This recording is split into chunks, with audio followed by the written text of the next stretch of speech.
you're ambitious. All politicians go off to DC to be ambitious and to do a good job and get reelected, but also there's this other sort of internal sort of mini elections that happen within to get on a committee or nominations or, you know, appointments to certain things. And I'm not disparaging that. I would too if I went to DC. I want to be a power player. You have ambitions. So how do you balance that with kind of the context of what you said, to not be this, you know, have that sort of gotcha hypocritical moment 2-4 years from now where you're just playing the wind, you know, the political winds?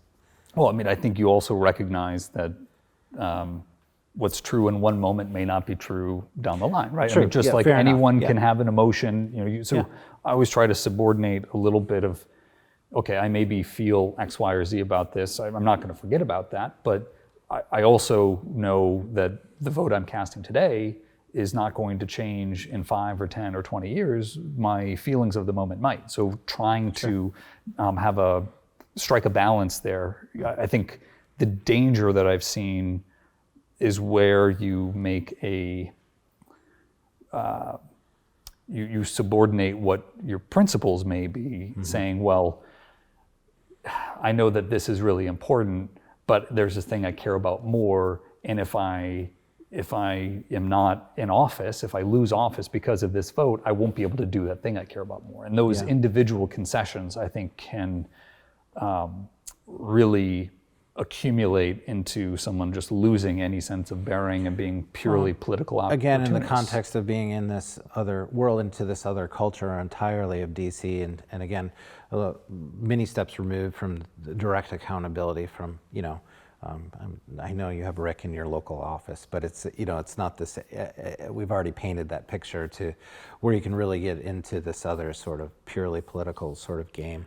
Well, and I think the other component is, to your point earlier, you know, if I can't change something legislatively because I'm in the minority or because of the majority leader's approach to things, the speaker's approach, if I can't change something legislatively, if I can't change it in the oversight capacity, I can still raise attention, right? And that is frankly why, at least I found with the Biden administration, I mean, you basically have to force them to acknowledge something in order for them to address it. Sure. In Afghanistan, I make no bones, like this is not an issue that someone on the street comes up and says, that's my most important issue. Now, for some military veterans, it certainly is. For people who have personal experience there, it is. I mean, I tend to look at the question of Afghanistan saying, well, why were we there is because there was a vacuum of leadership that allowed terrorists to rise and attack the US, and I don't want us to fall back into that, right? So there are, but that's a long-term thing. It's hard to connect those dots, right? It's a multi-step process. But I talk about it frequently because the Biden administration wants nothing more than to, you know, close the door, turn out the lights, you know, lock that away and focus on domestic priorities.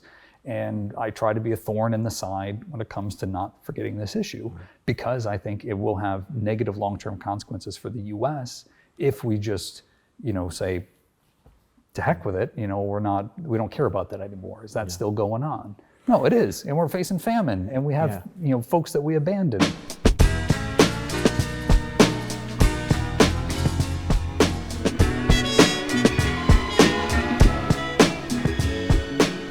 The Full Exposure Podcast is brought to you by Dr. Peter Hahn and University of Michigan Health West, in appreciation of the creative and artistic visionaries who enrich our lives through cultural connections.